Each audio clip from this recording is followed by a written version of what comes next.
Okay, welcome back. Podcast about prepping number 3. Special welcome to people that are willing to accept what's happening, what's going to happen. I guess what's probably going to happen should be the best way to say it. The people that are willing to accept this, I stand beside you. People that are still on the fence, trying to decide if they believe things are going to go down, things are going to change, or things are going to stay the same. You got to do what you got to do, but at least start thinking about prepping. And when I say prepping, I don't mean building the shelter up in the hills, closing yourself off from the rest of the world. I'm talking about just getting prepared with some food, some water, maybe some extra batteries for the flashlights and stuff like that. I'm not talking about the apocalypse. I'm talking about a long-term power outage. If you listen to the other two, you know what I'm talking about. The other two podcasts about prepping before this one, you know what I'm talking about. If you haven't, maybe go back and listen to them first. Before we go further, a little bit of housekeeping. I don't really expect anybody to donate money. Times are tough. If you feel you want to, that's great. If you can't, use that money to start buying canned goods, buy some water. You don't want to rely on just bottled water, but maybe have a couple a couple cases of bottled water. But you got to start small. Money's tight. But if you can't donate money, I'm going to ask that you at least like or subscribe. You hear other podcasters, the big time podcasters, saying it really helps. Well, now that I've started, it really helps. I got to tell you, it does help. I'm not asking you to cut grass or wash my car. I'm just asking you to hit the subscribe button or the like button, or both would be great. So, all right, back to the podcast. I'm going to use a subject, this podcast for, it's a subject that's really near and dear to my fiance's heart, and that would be shopping. This is going to be disappointing to the whackers out there, the gung-ho nuts that are sitting there cleaning their guns while they're listening to this.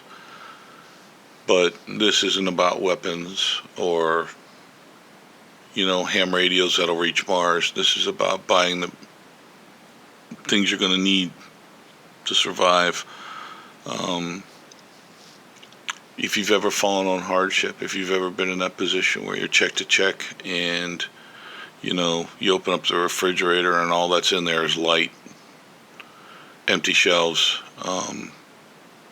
think about that. Use that as your driving force to prepare, because that's what it's going to be like. If you're not working, if there's a long-term power outage and you can't work, you're not going to be making money. And if you're not making money, you're not going to be able to buy groceries. So this is what I want your driving force to be when you're listening to this podcast. Keep those thoughts in mind the whole time. Is there anything in the refrigerator? If there isn't, how am I going to get it if there's no stores open or I have no money? So let's move on. Again, just to be clear, I do have weapons. I love to shoot. I'm actually a very good shot. I'm a 4-time rifle and pistol expert in the Marine Corps. So I know what I'm talking about when I talk about shooting, but this should also tell you that if I tell you it's not your first concern, guns aren't your first concern when you're starting to prep, take it to heart. So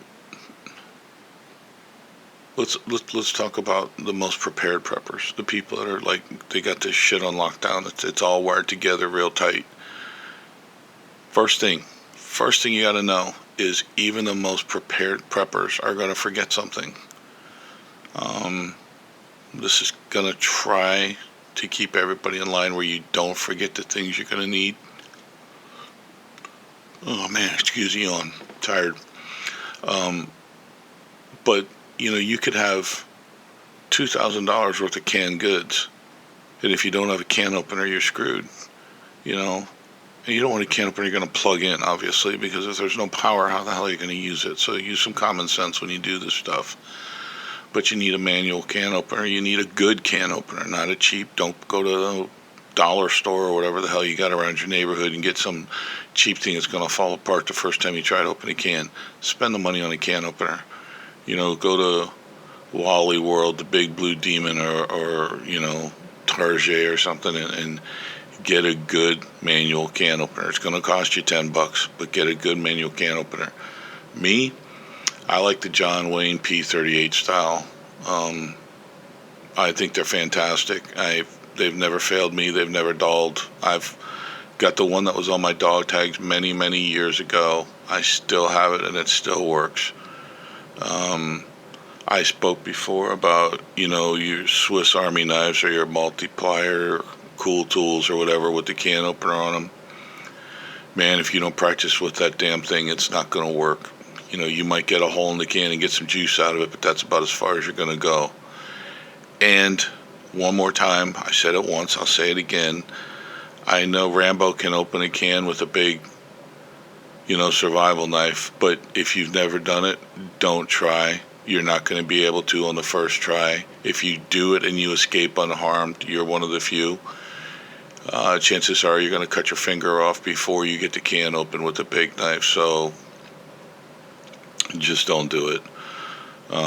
You're not going to open a can with rocks and stones. Just get a small can opener, a manual can opener that works. So, yeah, okay, enough about that. What you really need. You're going to, if it's a situation where it's going to be really cold, or even if it's really hot, the basics are still the same. You need the fundamental building blocks, to fuel your body. You're going to need water. The bare minimum you want to count on is about a gallon a day per person. And I'm going to say it again, don't forget to count your pets. If you have pets, if you want to keep them alive, you're going to have to include water for your pets. I'm not going to give you numbers for what you need for your pets. You can look that up, talk to your vet, go on Google, ask ChatGPT someone, but I don't know for your dog or your cat or your iguana how much water you need. But don't forget to store water for your pets. You're also going to need to store food for your pets. You're not going to want to switch. You're not going to say, hey, they can eat some of my MRE. No, you're going to screw your dog up or your cat up if they're willing to eat that crap. Store the proper food for your pets. I recommend something called a Vittle Vault. You can get them at most pet stores. Granted, Gen Z store, the people working in the store, Gen Zs probably aren't going to know what it is if you don't give them the exact name. The Gen Z is not able to correlate names and objects, so I know them by Vittle Vault. You can do your research and look them up. I used them when I lived in Florida for the hurricanes. Usually water gets in somewhere, and if it doesn't, you might have a long term down there where you can't get to the store or something because of power outages and stuff. So pretty much everybody I knew used these things called Vittle Vaults. They're airtight. They keep the dog food dry as hell. So just keep that in mind. When you buy, let's go to water. Let's talk about water. If you're going to be buying it by the case, which isn't a bad idea, it's grab and go, but it shouldn't be your only water storage. You should have larger water storage containers, preferably about 5 gallons. You want to be able to stack them so you either have a spout on them or some kind of pump that you can use with them. Worst thing in the world is, you have your emergency water, you don't have a lot of it, and when you go to use it, you spill it. So, oh man, sorry, another yawn. So, go, when you get your containers, these are another object that I'd say use a little bit more money on. You don't want something with a leaking spout, and if possible, when you use it, if you have to put the container on its side to use the spout, that's fine, but then set it back up right. I know these are a bunch of stupid little tips, but learn from my errors. Um, like I said, nothing bigger than 5 gallon because you can't move it, unless you're prepared with some kind of a pump system or you have some kind of gravity fed system and you have them on a platform of some type. But this is getting very crazy and into the realm of doomsday preppers. So I'm going to recommend nothing larger than a 5 gallon container with a good spout, pour spout, or some kind of a manual hand pump. Do not use battery operated pumps for water, especially if they're designed for fuel systems. Make sure if you buy some kind of a pump or some kind of siphon system, it is designed for water. All right, and before you go there, you cannot clean one that you previously used for fuel good enough to where it's safe to use for drinking water.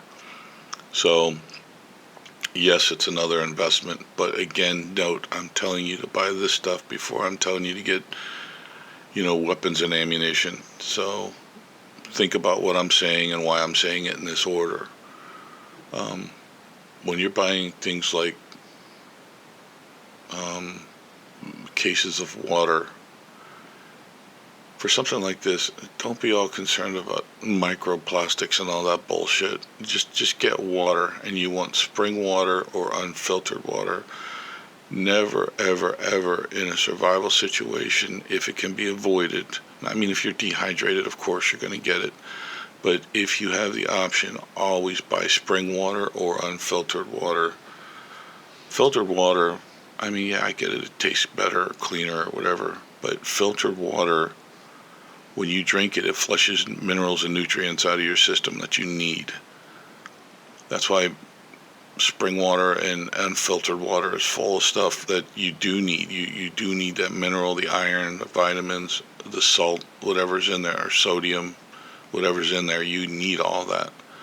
So try to avoid filtered water at all costs. If you're buying for short term, you want food that you can peel and eat. You want food that you can eat on the move if necessary. As much as I'm against bugging out, it could be a possibility. So the first foods you buy would be dual purpose. It's either going to be something to get you through a power outage or something you need if you need to move, get in the car and go. I would heavily recommend you buy foods that you can peel and eat. Something that your waste is not going to take, the disposal of your containers is going to take up a lot of room. Plastic wrappers take up less room than cans. So the first purchases you make are going to be food you could eat on the run. Beef sticks, protein bars. But again, keep in mind, if you're buying protein bars, you're going to need more water. You can't digest that stuff right if you're not drinking a lot of water. You need that for it to be metabolized. So again, keep that in mind. You want stuff that's either going to be high in fat, high in protein, or high in usable calories, no empty calories. So, don't be buying Hershey bars and that crap. You want something that your body's going to be able to absorb and use. The first couple days of almost any crisis are going to be high stress, high energy. You want that protein, that fat, and those usable carbs to get through the high protein situation as well. And I know I harp on it, but this is very important. You also need to consume water when you're eating this food. Do not just cram a bunch of crap down your pie hole and then not drink. This is where the headaches are going to start to come from. This is when your body's going to start telling you, man, you fucked up, dude, you didn't drink water. So make sure in a high stress situation you're drinking plenty of water. Don't forget, you got to buy stuff that you can destroy the wrappers. You can keep it compressed in an area, like maybe even in your bag, your pack in another bag. You don't want to leave a trail of wrappers. If it's a situation where people are panicking and looking for food, they will follow the trail of wrappers to the source. I mean, people are trained to do that, in special forces and operators. You're trained how to look for food. And one of the ways you do that is you look for empty food containers and follow them to the source. Somebody's eating food somewhere. Maybe they got more. It's easier to attack and take food than it is to produce or grow food. You know what I mean? If I can come up to you and beat you over the back of your favorite head and take a can of ravioli, it's a hell of a lot easier than trying to grow food or hunt food. So don't leave a trail of containers. Um, I would say any kind of cool tool you get, or I'm sorry, not cool tool, any kind of can opener that you get, before I forget to say it, put it on some kind of lanyard. Put it on a rope or something that's not going to tear or break, and secure it to your pack, or secure it, somewhere on the wall. Like if you're bugging in, if you're at home, put it somewhere where it won't be misplaced. And I'm telling you, don't put it in a drawer. In an emergency situation, don't take something as valuable and vital as a can opener and put it in a drawer where it can be lost. Because if you put it in there and somebody else needs it, and they came, you had family members come and they say, "Where's a can opener?" And you say, "In the drawer," and you got a big kitchen with 400 drawers. They're going to be tearing the kitchen apart. They're going to be wasting time. So in a situation like that, hang it somewhere where everybody can see it. Hang it somewhere where possibly you can use it without having to take it off a hook or something like that. But keep a can opener, have several of them, but keep a can opener somewhere where everybody can get to it, one place where everybody knows it is. Again, when you're buying the canned food, always look at the ingredients. Going healthy isn't going to really be an option. If there's a bunch of chemicals in it and all, if that's the worst thing that happens to you while you're in a power down situation or grid down situation or civil unrest situation, okay, you ate some red dye number 5, move on, you'll be okay. But try to find food in this situation, and in this situation only, to all you people with high blood pressure, including myself. Maybe look for something that's a little bit higher in sodium. You're going to need it in a high stress situation. Look for something higher in fat. Look for something higher in usable carbs, not empty carbs. If you don't know the difference, look it up. And look for something that's going to be high in protein. Think of it this way: for every can of food you eat, you should be drinking a bottle of water. That should be a good rule of thumb for how much water you should have for every can of food. If you eat beefsteak and, protein bar, yep, bottle of water. You need that to process it properly.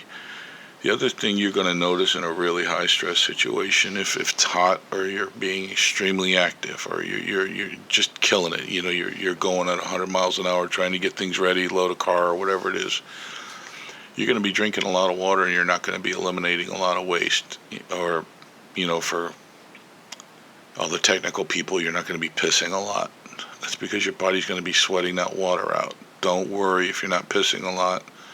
Keep drinking. If you're not pissing, you don't have enough water in you. Keep drinking. So just a rule of thumb, something I thought I'd throw out there. Back to the shopping list.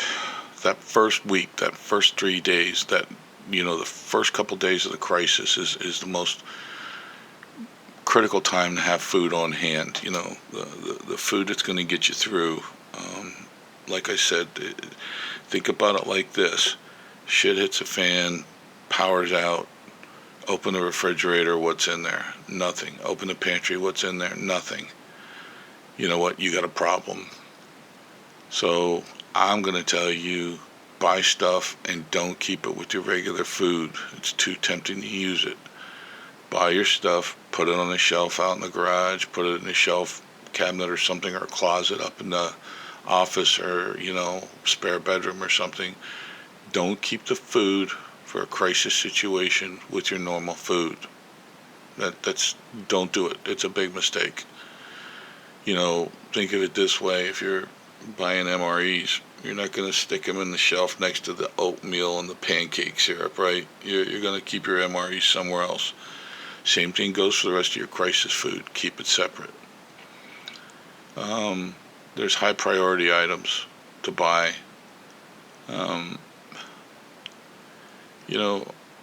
Unfortunately, people that are hell-bent on MREs can't be talked out of them. So if you're going to buy a bunch of MREs, so be it. At least buy a variety. So when you get bored with your meals, at least it takes a little bit longer. And remember, in a crisis situation, if you've got ample amount of MREs, don't be eating the condiments, don't be eating the peanut butter, don't be eating the cheese spread. They're just going to give you an extra problem that you don't need to deal with. I'm going to give you another tip. In a crisis situation where you're eating crisis food, it's always, always, always a good idea to have something like Imodium on-D on hand. So, yeah, if it needs to be said, I'll say it. Get a box or two of Imodium OD and store it with your crisis food. You're going to have problems, especially if you're one of them MRE rangers and you're living on MREs. You're either going to be going too much or you're going to not be going. MREs are notorious for stopping people up. Keep that in mind. Okay, sorry I had to step away. It's decided, time of crisis, first thing we eat is the cat. I am tired of this cat tearing up carpet. So, back to the podcast. High priority food items. Well, I'm not a big fan of telling someone to buy comfort foods. Some things are needed. Foods, yeah, and I'm slightly out of breath, sorry, chasing the cat around. Some of the things that are needed are, I hate to admit the weakness, but I need coffee.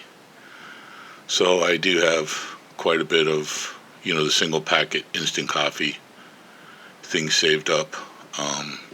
Powdered creamer, do not save those little creamer cups. Save powdered creamer. If you don't like it, I don't know what to tell you, but those little creamer cups, they take up a lot of room. And they're the first thing that's going to get damaged if you sit something on top of them, and then you're going to have a mess. And then you're going to have bugs, and it's a whole nother problem. So just get the powdered creamer or don't get any. Also, side note, powdered creamer, I don't know about the flavored crap for all you foo-foo fans out there, but powdered creamer, coffee creamer, is an excellent fire starter. If you need to start a fire. It's just highly flammable. It's full of fat. So, let's get back to the high priority items. Things like honey, dual purpose, sweetener. You get a lot of energy from honey, and in a real bad situation, honey is actually an excellent antiseptic. So keep that in mind. You want to have things like multivitamins. You're not going to be eating 4 square meals or 3 square meals a day, or excuse me, you're not going to be touching on all 4 food groups with MREs, canned food, and Slim Jims. So keep multivitamins. Don't open them. Buy a bottle and just keep them with the emergency food stores. You want to have things like peanuts, nuts, trail mix. Get a lot of carbs, a lot of energy, a lot of protein. Don't get like dry roasted stuff, because that removes a lot of the what you need. Salted peanuts are fine, but try not to get the dry roasted stuff. Try to get like salted peanuts, trail mix. Cashews are fine. I'm not a cashew person, but any kind of nuts like that are very good. I would, God, I hate to pay for the packaging, but those little boxes of individual packages of peanuts or snacks, snack mix, they're really a good idea. A lot of energy, a lot of protein, so consider that stuff. One of the things I really push for, and I know it's expensive, but it's great, is like meat sticks, kippered beef, beef jerky. I actually get quite a bit of the turkey jerky and chicken jerky. It's a good thing to have. You can eat it while you're walking, or, taking a break if you have to walk a long distance. You can sit and eat it, like if you're watching out a window for something or something like that. Those beef sticks and things like that are excellent. Like Slim Jims, they're full of crap, but they're also full of protein and fat. So six of one, half a dozen of another. But it's a really good idea. It doesn't take up a lot of room. Again, if you're going to eat a couple Slim Jims or a big beef jerky or something like that, drink a bottle of water. I'm just using it as a unit of measure, not so much the actual component. But you're going to want 12 to 16 ounces of water for a larger style beef stick or piece of beef jerky to properly digest it and be able to use that protein the way you want it to be used. Canned meat is an excellent thing to buy, and I don't like them because honestly I don't know what the hell's in them. It's kind of stuff that keeps me awake at night, but things like Vienna sausages, excellent thing to buy. My personal go-to, my thing is Spam. I love Spam. I don't want that flavored crap. I don't want the lower sodium Spam. I don't want the less fat Spam. I want a regular can of Spam. I like Spam. I always have Spam on hand. You can do anything with Spam. You can cook it in a campfire. You can cook it on a stove. You can do anything with Spam. So I always have Spam on hand. There's just so many things you can do with it. So keep the Spam handy. If you like that flavored stuff, you can do it, but it's a good thing to keep on hand. And I'm really ranting on it because Spam covers a lot of the bases. You're getting the sodium, you're getting the fat, you're getting everything you need all in one can.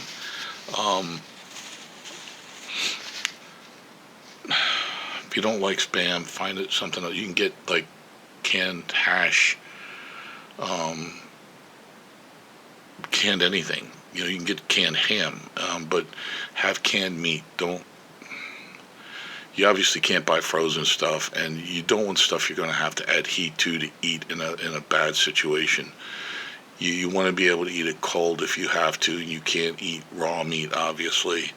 So think about that when you're making purchases. Now, this is going to be on the more expensive side of the purchases, but you don't have to buy everything all at once. Start small. Another thing to have that's really important is canned fruit and canned vegetables. You're obviously not going to be able to store fresh produce long term. So, if you're growing it, great. You got that stuff out there, but you got to be aware, people that are hungry are going to steal. It's a lot easier to steal out of your garden in the middle of the night than to come in your house and steal. So I'm going to recommend a lot of canned fruit and a lot of canned vegetables. This is one of those times when you can go to the bargain store. You don't got to buy brand name. You're not going to give a shit about brand names, obviously, if you're hungry and you're going day to day. So you can buy the cheap shit for this kind of stuff. Canned food lasts probably longer than you will. So get your canned food. I might have to step away again. I don't know what the hell's wrong with my cat, but it's freaking out. You probably hear that in the background. I already mentioned the Imodium AD, but keep pain relievers. Again, those ones you get at the gas station where they're in individual packets, they're great. But I would also keep them in Ziploc bags to keep them dry. I don't trust the airtight ability of those little closed individual packets. I always keep them in Ziploc bags also. Allergy medicine, cold medicine, all that stuff. You should have a little bit of everything handy just in case. It's I've said it before, it's one of my favorite sayings, it's better to be looking at it than looking for it.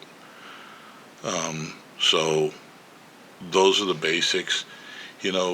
Other stuff like peanut butter is a good idea. Oatmeal, if you're in a situation where you can use heat safely and you're not going to attract, wanderers wandering by. Also keep in mind, if you're just making straight oatmeal, there's really no smell coming off of that, that's going to travel a long distance, not like if you're frying bacon. You can have things like canned pasta, ravioli and stuff like that. I'm a nut for dry Cheerios. I love Cheerios right out of the box. I'm like a little kid. I don't want milk on them. I'll eat Cheerios all day, and there you're getting your grains, your carbs. You want to have salt and pepper. Canned food can get very boring, so canned condiments are always good. Dry condiments are best.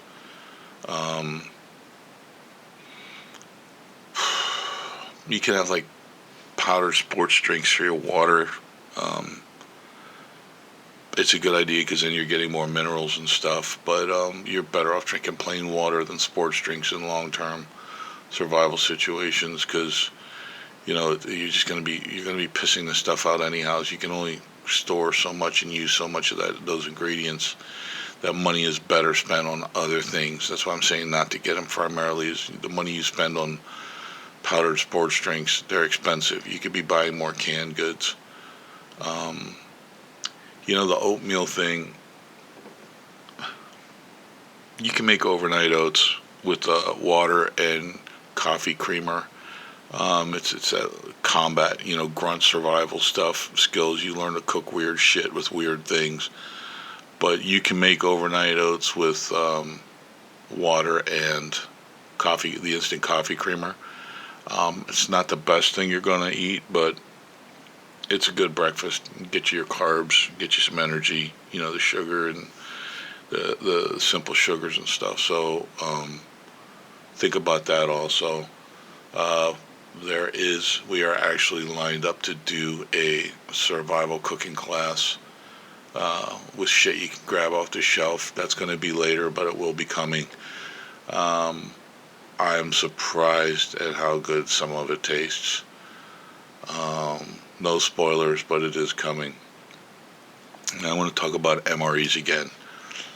If you want to go the MRE route and you've used them like in the military or something, you again know that they do take a great deal of water. Don't be grabbing a bunch of MREs and not plan for a substantial amount of water consumption. You will not digest them properly and they will stop you up.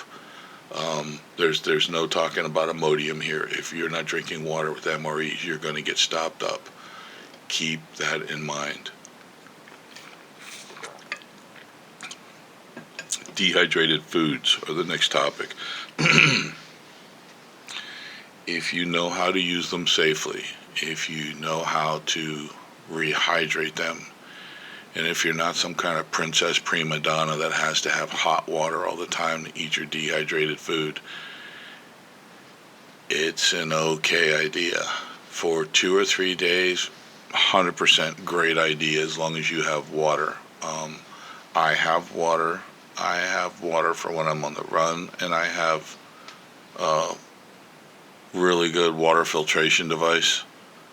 So I'm relatively safe to eat dehydrated foods. You would be surprised how many people make a go bag or a get home bag, a 3-day bag. They throw a bunch of dehydrated food in there with no consideration for water. Water is crucial. If you do not have what you need to add water to dehydrated food, well before you pack it, don't get dehydrated food. Again, I do. Most of the people that I would be talking to in casual discussion about this, the people I trust, all have adequate amount of water and water filtration devices. So we're set up for dehydrated food. If you are not set up for it, don't waste the money on it. Save that money first and get a good water filtration device. So if you need water on the road, you're not counting on what you're carrying. You can filter water safely and use it later for dehydrated food. And regardless of what it says on the package, I'm unaware of any dehydrated food you cannot use cold water with. Remember, if you're heating dehydrated food, you're leaving a scent trail. And I'm also going to remind you again, I'm going to beat you up with this. Save your wrappers. Store your wrappers. Keep them with you. Do not be throwing them away or on the road or clumsily trying to hide them under leaves or something. Do not drop your wrappers if you're on the move. If you're at home, what does it matter?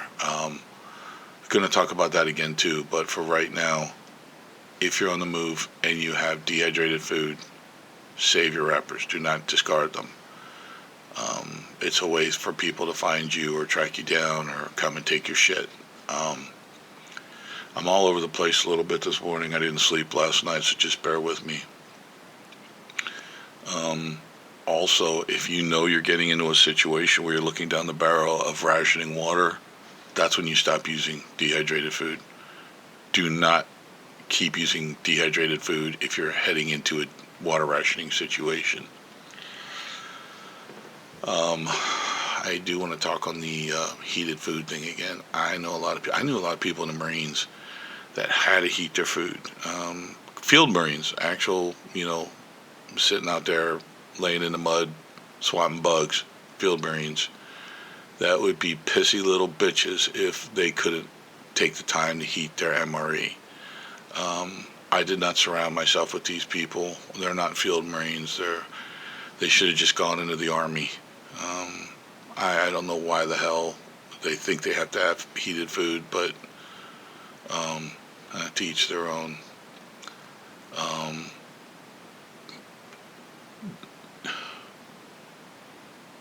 Don't get in the mindset that if I have food, I have to have a field stove or those ridiculous water MRE heaters because you're using vital water to heat your MRE that you can't reuse. But don't be in that mindset where I got to go get a camp stove if I have field food. You don't need a field food. Grow up, strap on a pair of balls and eat your food cold. You can get used to it. It's not going to kill you. Also, if you're packing canned food in your field pack, once you eat your canned food, smash the can for storage, but don't leave your cans sit. Don't leave your cans sit where you were. You can't just rinse them out. And God help you if I see you wasting water to rinse out a can, I'll stomp you. But don't leave your cans sit. Take them with you. And there's always going to be someone that's going to chirp up and say, oh, well, if they got tracking dogs, they can find you quicker. You know what? They're going to find you regardless if they have tracking dogs. So take your food stores with your empty food containers with you so you can't be followed like that.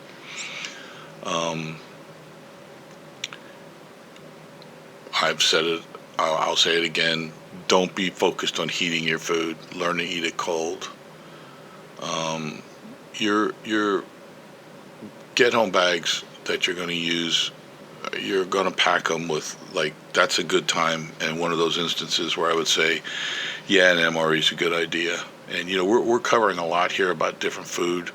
I'm going to go back to bug-in food in a second, but I want to touch on these get-home bags because people have it in their minds that this is the first thing they have to pack is that 3-day bag. The first thing they have to do, the first thing they have to get ready. I'm not saying it's necessarily a bad idea, but I'm trying to give you a good idea of what goes in there as far as food and water goes.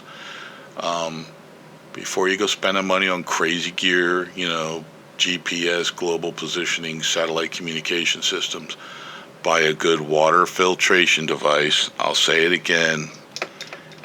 Get a water filtration device, a good one, not a cheap one, and avoid those damn life straws.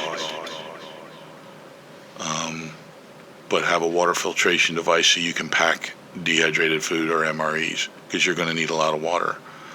You can pack a couple bottles of water, but it's weight. The more weight, the slower you're going to go. The slower you go, the longer it's going to take you to get there. So I would pack a filtration device, plan your route around water sources if possible. And that's enough for the get-home bag. Well, no, one more thing. Here's another reason why you don't want you stop to eat your food. If you stop to eat your food, you're putting yourself in a position where someone can close with on you and get close and catch up with you if you're being followed. So eat your food on the move. That's why I talk about, Slim Jims and shit like that. You can live on Slim Jims, peanuts, and beef jerky for 2 or 3 days. It won't kill you. Okay, I will do my best to move on. Your home food stores, if you're in a situation where you can heat food safely, and you don't be thinking you're going to be heating food in the basement on a camp stove. It's extremely dangerous to use camp stoves and devices like that in the house. And opening a window is not adequate ventilation. There's a reason they warn against this. I'm a 25-year firefighter. This stuff is combustible. It's dangerous fumes. These fumes can overtake you so fast. So make sure if you're using a stove in the house that uses propane, butane, cellophane, I don't know, one of the anes, always make sure it's a safe stove to use in the house. Otherwise, you have to cook outside. No matter what the weather's doing, do not cook in the house if it's not a safe to use in the house stove. You're not smarter than carbon monoxide or carbon dioxide fumes. You are not smarter than that. You're not going to beat it. Always cook outside if you're unsure or you don't know. If you have to cook outside, keep in mind the smells travel. So depending on what you're cooking, you could be inviting in a lot of hungry people. People will follow that scent. They're going to know you have food, and they're going to be knocking on your door. And these are the idiots that I talked about before that weren't prepared. So unless you have enough for the whole class, consider what you're going to be cooking. The only thing I say is safe to heat at all times is water. You can do a lot with cooked water. You can heat canned foods with cooked water. You don't have to put it in a pan and cook it like, on a stove. You can open a can in 4 or 5 inches of boiling water and let it sit, and it will heat. Oatmeal doesn't leave a scent trail. You can barely smell oatmeal when you make oatmeal when you're standing over it. Oatmeal's safe. But I really caution these people about, second or third day, your freezer's still working good. You pull out that pack of bacon, you go outside, you fire up the grill, you put the pan on, you start cooking bacon, and before you know it, there's all kinds of people standing around your yard looking for handouts. So comfort food isn't going to cut it in a crisis situation. Just be aware. Something to think about. Let's go back to canned food. Something to think about with canned food is storage. It's easy to store canned food as far as space goes, but canned food is heavy.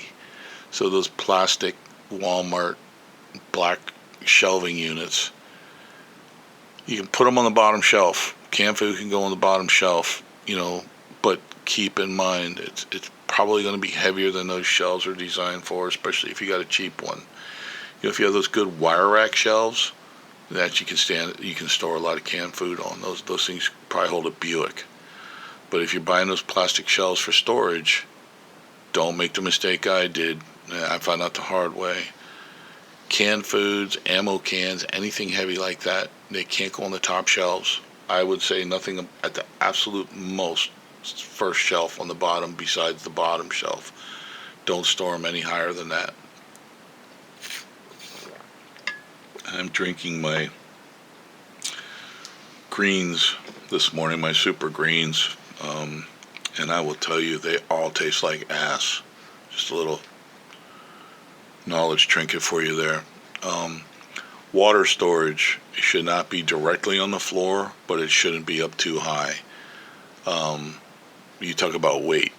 There are all kinds of storage devices. Do not get devices designed for fuel. Get these devices designed for water. I said before about not being worried about microplastics, but long-term water storage is a concern for microplastics. Make sure you get the ones designed for water. Do not get fuel storage cells, even if they're clean. Unless it's an emergency, do not use fuel storage cells for water, ever. The collapsible bladders for camping, they sell them at Wally World. The clear plastic ones with the nozzles, great for short-term storage. I wouldn't use them for long-term storage. I don't like anything you can see through. So keep that in mind. They do make really good stackable storage containers for water. That's your best bet. Like I said, put them on a pallet or make a rack with a couple cinder blocks or something. But it's very important you start storing water and you start storing canned goods. Canned goods are especially good because most of them contain some kind of water or fluid that your body's going to need. So that's an added extra bonus. If you're skeptical about the flavor and stuff, when you go out, just buy a can of something. See if you like it. If you like it, get more. If you don't like it, nobody's got a gun to your head telling you to buy more. So you can experiment with that. The emergency is not upon us yet. It could happen any day. The power grid down situation could happen any day. That's why I'm saying start now. But as far as civil unrest and stuff, I think you got a little bit of time. But don't put it off. Start storing. I guess along with that, I like the idea of having a first aid kit in with my food storage. It's just a central location. It's if someone says, if something happens, you say, go get the first aid kit. And you say, well, it's in this closet or that closet. They might not know what you're talking about, but God knows most people know where the food is, including kids. So I would recommend keep it like hanging on the door of the room or the closet or wherever you're storing your food. That's about it for food storage. And I'm probably not going to touch on food much more in the future. Haven't decided what the next podcast is going to be about. I know this one's a little bit shorter than usual, but I think we covered all the basics. I'm going to try to come up with an easier way for people to contact me if they have questions or if there's anything I can do. Right now, it's just going to have to be the way it is. But I will be coming up with something in the future. Just get started. Don't wait anymore. If you're thinking about what I said, to use it for motivation, empty refrigerator, empty shelves, power's down, grocery stores aren't open, what are you going to eat? You going to go out and eat bugs and grass, or are you going to have food stores that you can get into? Something's better than nothing. While I don't approve of MREs for long-term survival, if you got a week's worth of MREs, that's something. Week's worth of canned food's better. Week's worth of dehydrated food. If you live next to the water, a good water source, that's great. But don't forget, if power goes down for a while, there's not going to be running water. Water, it's not going to keep flowing. You need, water stations and stuff. So keep that in mind with dehydrated foods. Canned foods are best. Over everything, canned foods are best.